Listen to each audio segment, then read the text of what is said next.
आज हम आपको बताएंगे एक लड़के की कहानी जो मदुरई में पैदा हुआ था और आज पूरी दुनिया की टेक्नोलॉजी पर उसका राज है। शायद ही कोई ऐसा दिन होता होगा जिस समय आप उस लड़के का बनाया हुआ प्रोडक्ट यूज नहीं करते हैं। फॉर एग्जाम्पल, जिस प्लेटफॉर्म पर यानी यूट्यूब पर जहां आप हमारी वीडियो देख रहे हैं वो प्रोडक्ट भी उन्हीं के अंडर में आता है। अगर आप गूगल मैप का यूज करते हैं, अगर आप गूगल प्ले स्टोर का यूज करते हैं, अगर आप एंड्रॉयड का यूज करते हैं तो वास्तव में आप उनके प्रोडक्ट का यूज कर रहे हैं। इस लड़के को इसके पोस्ट ग्रेजुएशन में एडमिशन दिलाने के लिए, स्कूल तक पहुंचाने के लिए इसके फादर की पूरे 1 साल की तनख्वाह लग गई थी और आज ये लड़का हर दिन एक रोल्स रॉयस खरीद सकता है। हम बात कर रहे हैं गूगल के करेंट सीईओ सुंदर पिचाई की, जिन्होंने भारत का सिर इतना ऊंचा कर दिया है। वास्तव में आज पूरी टेक्नोलॉजी की डिपार्टमेंट में सबसे ऊपर नाम लिया जा रहा है किसी टेक्निकल हेड का तो वह सुंदर पिचाई ही हैं। पिचाई के फादर एक इलेक्ट्रिकल इंजीनियर थे तो शुरू से ही उन्हें डिवाइसेस में बहुत ही ज्यादा इंटरेस्ट था। 12 साल की उम्र में उन्होंने अपने घर की टेलीफोन खोलकर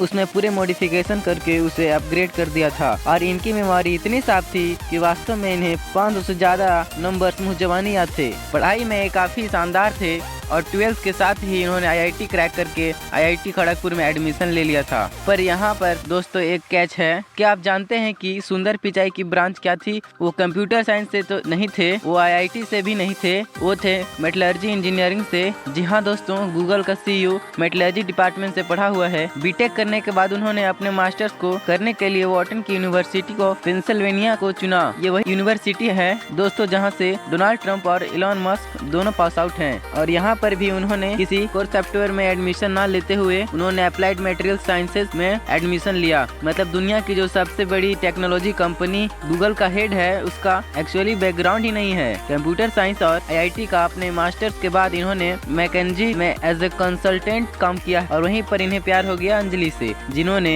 हर कदम पर इनका साथ दिया है। 2004 में इन्होंने गूगल ज्वाइन किया। उस समय इंटरनेट यूज करने के लिए इंटरनेट एक्सप्लोरर और माइक्रोसॉफ्ट का बिंग नाम का सर्च इंजन यूज किया जाता था। तो ऐसे में गूगल को किसी सर्च इंजन की जरूरत थी और उन्होंने लॉन्च किया Google tool bar. Google tool bar पर एक्चुअली ये टूल बार, या अगर आपको याद होगा इंटरनेट एक्सप्लोरर बिंग, कभी भी इतने यूजर फ्रेंडली नहीं थे दोस्तों। और क्योंकि सुंदर पिचाई एक इंडियन है, वो जानते हैं कि कितना जरूरी होता है कि किसी भी चीज का लाखों करोड़ों लोगों के लिए आसानी से यूजफुल होना। इसलिए उन्होंने उस समय के सीईओ एरिक को एक प्रपोजल दिया कि हम लोग खुद का अपने एक ब्राउजर बनाएंगे जिसका यूज करना बहुत ही आसान होगा। ऐसे में एरिक उन्हें खुले तौर पर मना कर देते हैं कि नहीं, ये एक बहुत ही महंगा प्रोसेस रहेगा जिसे हम अफोर्ड नहीं कर सकते। इसके बावजूद सुंदर पिचाई ने अपने ये प्रपोजल गूगल के जो ऑनर हैं लैरी पेज उनके सामने रखा और डिटेल में बताया कि कैसे मैं इसे बनाने में सक्षम हूँ। लैरी पेज को सुंदर पिचाई के आइडिया पसंद आया दोस्तों और उसी के साथ लॉन्च हुआ जो आज दुनिया की सबसे ज्यादा यूज होने वाला सर्च इंजन है क्रोम। आप में से कई सारे लोग होंगे जिन्हें याद होगा कि आज से 8-10 साल पहले जरा सा भी टाइपिंग एरर हो जाए तो इंटरनेट एक्सप्लोरर उसे तुरंत मना कर देता था कि इट्स अ रॉन्ग एड्रेस। पर गूगल ने हर तरह की समस्या को सॉल्व करते हुए अपने क्रोम में यह तरीका अपग्रेडेशन दिया और सुंदर पिचाई केवल यही तक नहीं रुके, उन्होंने कई सारे चीजों को इजिली अवेलेबल कराने के लिए गूगल का क्रोम कास्ट या क्रोम ओएस लॉन्च कर दिया। और सुंदर पिचाई के इस धमाके से वास्तव में पूरा का पूरा टेक्नोलॉजी वर्ल्ड डिपार्टमेंट हिल चुका था। इस उपलब्धि पर उन्हें वॉइस प्रेसिडेंट यानी वीपी बना दिया गया। गूगल के क्रोम के लॉन्च होते ही इंटरनेट एक्सप्लोरर, मोजिला बिंग और इस तरह के जितने भी प्लेटफॉर्म थे काफी तेजी से नीचे आने लगे थे। उसी समय माइक्रोसॉफ्ट ने और ट्विटर ने उनको अपने सीईओ पोस्ट के लिए ऑफर दे दिया। और वास्तव में दोस्तों एक इंडियन के लिए इतने प्राउड की बात थी कि ये, और उसके बावजूद इन्होंने दोनों के दोनों ऑफर डिक्लाइन कर दिए। गूगल ने भी सुंदर पिचाई को खुले तौर पर अपना पूरा समर्थन दिया और अपने हर टेक्निकल इवेंट के हेड में उन्हें लॉन्च किया। धीरे धीरे सुंदर पिचाई गूगल का उभरता हुआ फेस बन गए। पर सुंदर यहाँ पर भी कहाँ रुकने वाले थे, उन्होंने एंड्रॉइड में मॉडिफिकेशन करके उसे काफी सस्ते स्तर पर लेकर एंड्रॉइड 1 लॉन्च किया और गूगल 1 लॉन्च करने से 5 मिलियन लोगों को सुंदर पिचाई ने गूगल से जोड़ दिया। इतना बड़ा गेन कि गूगल का भी दिमाग खराब हो गया था। इसके बाद उन्होंने घोषणा किया कि सुंदर पिचाई ही गूगल के सीईओ बनेंगे और 10 अगस्त 2015 को दोस्तों सुंदर पिचाई गूगल के सीईओ बन गए और अभी भी हैं। 2018 में अगर हम बात करें उनकी सैलरी की तो दोस्तों